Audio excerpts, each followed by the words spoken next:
Hey, a while back I was regularly doing video reflections on the lectionary readings, on the scripture readings that have been suggested for churches to reflect on each Sunday.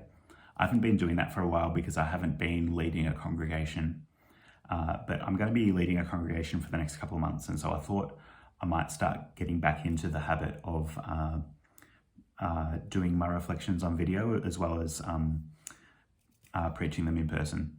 And the readings that have been suggested for this Sunday, which is the 5th Sunday of Easter, 7th of May, are from Acts chapter 7, verses 55 to 60, and from John's Gospel, chapter 4, verses 1 to 14. So feel free to pause the video and have a read of those and then start the video up again. It's a lot more uncomfortable and a lot more awkward being a Christian than it used to be.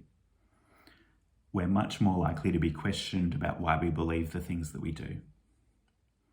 We're much more likely to be questioned about why we still associate with the church, even after the shameful things that the church has done.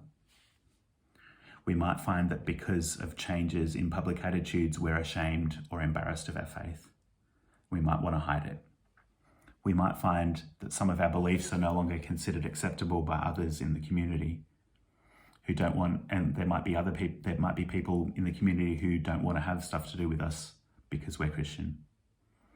It might feel like we're being persecuted like the ancient church was.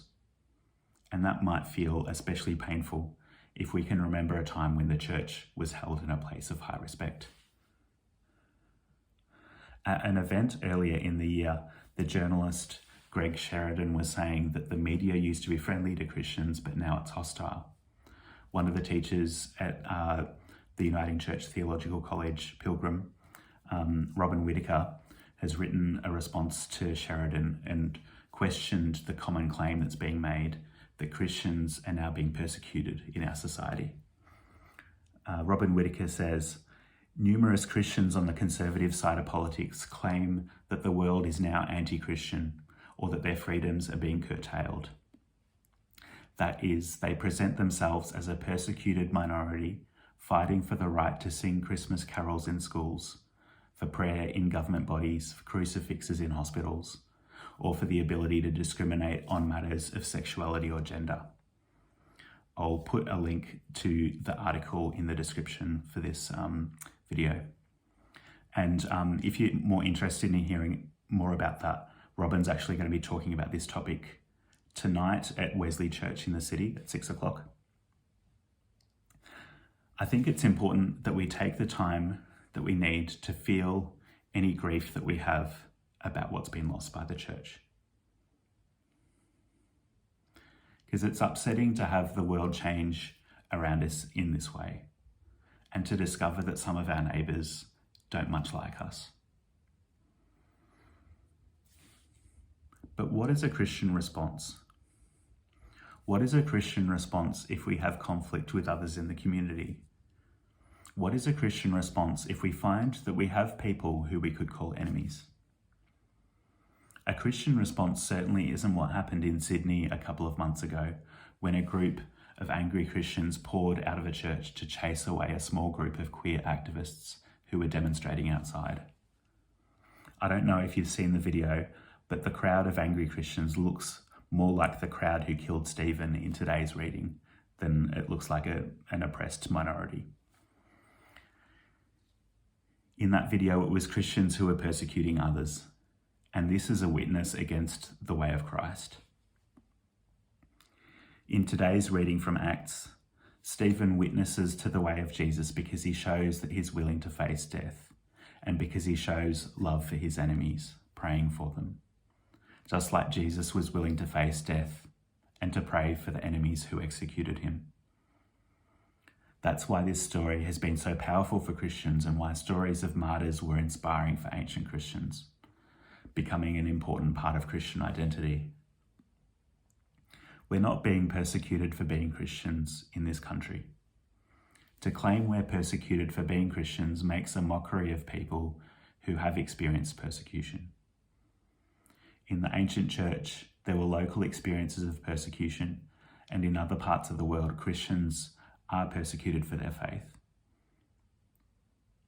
But currently, there are queer individuals in our city in Melbourne who regularly receive threats for their safety, often from people who profess Christian faith. Jewish people in our community are often confronted by threats that bring intergenerational trauma back to the surface.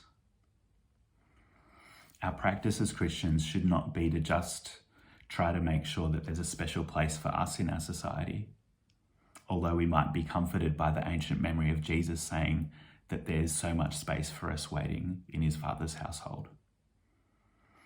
The ancient memory of persecution that we carry should be leading us to listen to other groups in our society that have been experiencing persecution. We should be listening to them about what they're doing to keep each other safe, and we should be ready to support their efforts as allies when we're needed. One thing that we can listen to is the statement from the heart at Uluru, where First Peoples have been asking for the opportunity to talk to the federal government about matters that affect their communities most. And another thing we should be listening to is to the colonised and enslaved peoples of the Commonwealth when they ask for reparations during the coronation of Charles III this weekend. If we choose to cover our ears like the violent crowd who stoned Stephen, we're choosing to ignore their suffering.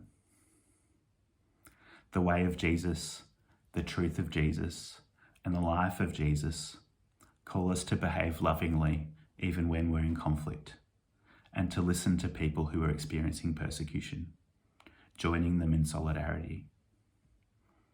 If we can do this, we witness to the way of Christ.